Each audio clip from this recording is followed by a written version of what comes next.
والصلاة والسلام على رسوله الكريم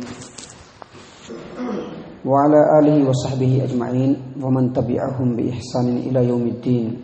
والعاقبة للمتقين فلا عدوان إلا على الظالمين أما بعد فقال النبي صلى الله عليه وسلم كسر عزم الميت ككسره حيا رواه ابو داود فی کتاب الجنائز۔ محترم سامعین کرام، میت کے غسل دینے کے احکام کے تعلق سے باتیں آپ کے سامنے سلسلے وار آ رہی ہیں۔ اس سے پہلے کے درسوں میں آپ کے سامنے یہ واضح کیا جا چکا ہے، بتایا جا چکا ہے کہ جب میت کو غسل دیا جائے تو غسل دینے سے پہلے پردے کا اہتمام کیا جائے، اور غسل دینے سے پہلے میت کے پیٹ پر خاص طور سے ہاتھ پھیرا جائے تاکہ میت کے اندر جو گندگی یا فضلہ ہے وہ نکل جائے، اور پھر میت کی جب غسل کی شروعات کی جائے تو غسل وضو سے شروع کیا جائے، اور دائیں طرف کے جو بدن کے حصے ہیں، جو دائیں طرف کے جو اعضاء ہیں، ادھر سے غسل کا آغاز کیا جائے، اور غسل طاق عدد ہونا چاہیے۔ 3 مرتبہ دیا جائے، 5 مرتبہ دیا جائے، 7 مرتبہ دیا جائے، یا نبی صلی اللہ علیہ وسلم کے فرمان کے مطابق پھوٹ ہی یعنی طاق عدد ہی جتنا ضرورت ہو اتنا دیا جائے۔ پانی کے اندر کچھ ایسا اہتمام کیا جائے، مثلا بیری کا پتا ڈال دیا جائے تاکہ صفائی ستھرائی ہو۔ اگر اس کا الٹرنیٹو اگر موجود ہے ہمارے پاس، مثلا صابن وغیرہ ہے، تو اس کو بھی ہم استعمال کر سکتے ہیں تاکہ نظافت اور طہارت خوب اچھی طریقے سے ہو جائے۔ اور جب غسل کمپلیٹ ہو جائے تو آخر میں کافور کے ساتھ اس کو غسل دے دیا جائے، اور نہیں تو اس کے جسم کے حصوں پر، خصوصاً جو جسم کے جو جوڑ ہیں ان جوڑ پہ کافور کو لگا دیا جائے۔ یہ سب سنت میں داخل ہے، نبی صلی اللہ علیہ وسلم نے ایسا کروایا ہے۔ اسی طرح سے یہ جو آپ کے پاس طریقہ بتایا گیا ہے یہ کامن ہے، اس میں مرد اور عورت دونوں شامل ہیں، مردوں کو بھی اور عورتوں کو بھی ایسے ہی غسل کرایا جائے گا۔ البتہ عورتوں کے لیے کچھ خاص حکم ہے، ان حکموں میں سے ایک حکم یہ ہے کہ جب عورتوں کو غسل کرایا جائے تو ان کے بال کو کھول دیا جائے، جیسا کہ علامہ البانی نے احکام الجنائز و بدعہا کے اندر واضح کیا ہے کہ عورتوں کے بال کو کھولا جائے اور اس کو خوب اچھی طریقے سے دھویا جائے۔ اور اس بات کی جو ہے وضاحت نبی صلی اللہ علیہ وسلم کے زمانے میں بھی ہو چکی ہے۔ ام عطیہ رضی اللہ عنہا بیان کرتی ہے، اور یہ روایت صحیح البخاری کتاب الجنائز باب نقض شعر المیت کے اندر ہے کہ ام عطیہ رضی اللہ عنہا نے بیان کیا کہ نبی صلی اللہ علیہ وسلم کی بیٹی کا جب انتقال ہوا اور ان کو جب غسل دلایا گیا تو عورتوں نے ان کے بال کو کھولا، اس کو خوب اچھی طریقے سے دھویا، اور پھر اس میں 3 چوٹیاں باندھی۔ 3 چوٹی، بال میں چوٹی کرنا ہوتا ہے، گوندھنا بال کو چوٹی کر کے 3 چوٹی کیا، اور اسی طرح سے اس کے بال کو کھولنا اور اچھی طریقے سے دھونا۔ اس کے ساتھ ساتھ کسی بھی میت کو کنگھی کرنا بھی جائز ہے، چاہے مرد ہو چاہے عورت ہو، اس کو کنگھی بھی کیا جا سکتا ہے۔ اور عورتوں کو خاص طور سے 3 چوٹی کرنا چاہیے، اور تینوں چوٹی اس کے پیچھے ڈال دینا چاہیے، اس کے پیٹھ کی طرف تینوں چوٹی کو ڈال دینا چاہیے، جیسا کہ صحیح البخاری کتاب الجنائز حدیث نمبر 1263 نمبر کی روایت ہے کہ ام عطیہ رضی اللہ عنہا بیان کرتی ہیں کہ نبی صلی اللہ علیہ وسلم کی بیٹی کو جب غسل دیا گیا تو ہم نے ان کے پورے بال کو 3 حصوں میں تقسیم کر کے چوٹی باندھ دیا اور اس کو پیٹھ کے اوپر ڈال دیا۔ اور ایک دوسری روایت جو صحیح البخاری کتاب الجنائز کی ہے، حدیث نمبر 1254 نمبر کی روایت، اس میں کہتی ہیں کہ ہم لوگوں نے ان کے بال میں کنگھی کیا، اور کنگھی کر کے ان کے بال کے اندر 3 چوٹی باندھا۔ ان حدیثوں کو سامنے رکھتے ہوئے علامہ ابن القیم رحمہ اللہ نے اپنی کتاب اعلام الموقعین کے اندر کہا ہے کہ حدیثوں سے اور سنت سے یہی واضح ہے کہ جب عورتوں کو غسل دیا جائے تو اس کے بال کو کھولا جائے، اس کے بال کو خوب اچھی طریقے سے دھویا جائے، اور اس کے بال میں 3 چوٹی گوندھ کر کے 3 چوٹیاں بنا کر کے اس کے پیٹھ پر ڈال دیا جائے۔ جبکہ ٹھیک اس کے اپوزٹ میں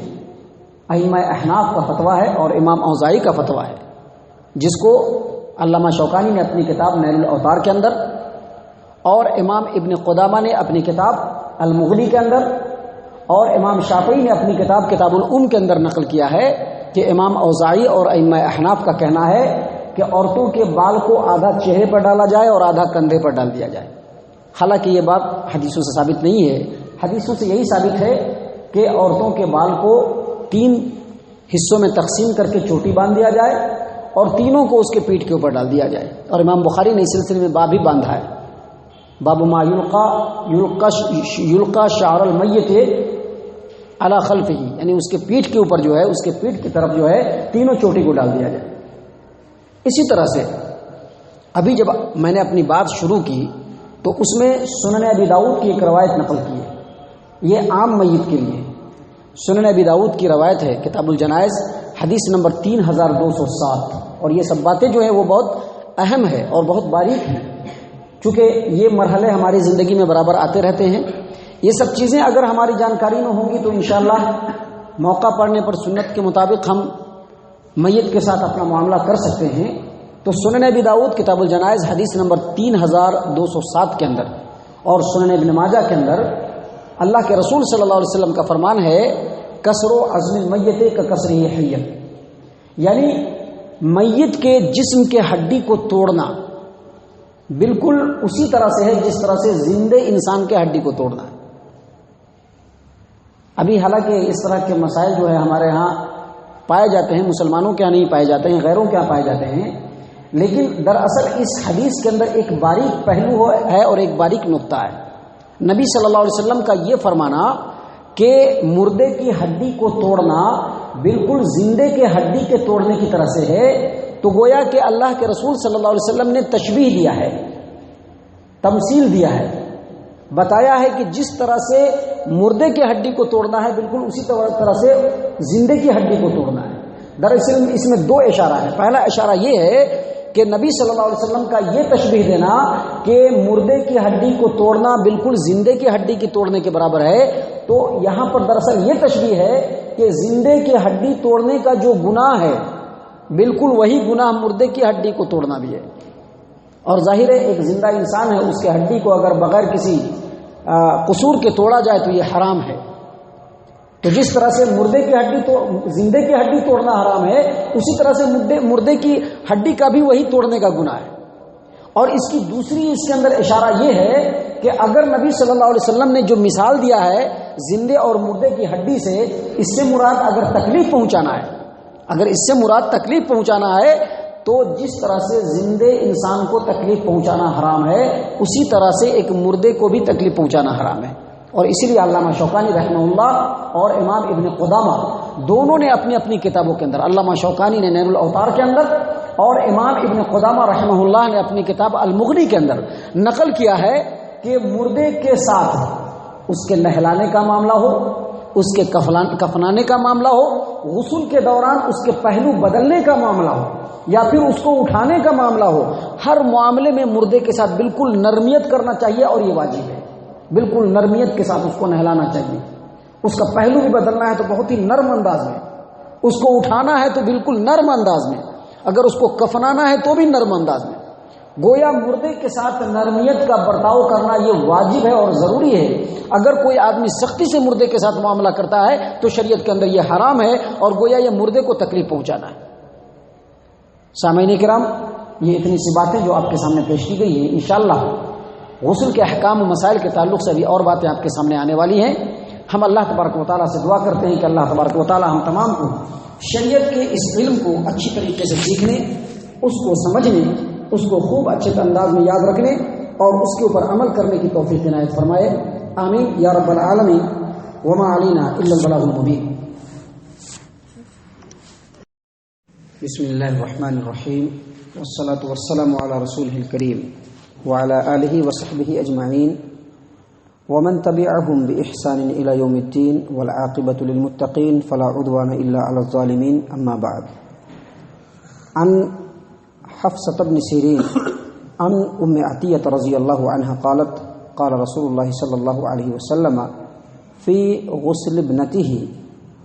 ابدأنا بميامنها ومواضع الوضوء منها. رواه البخاري في كتاب الجنائز. معزز سامعین کرام،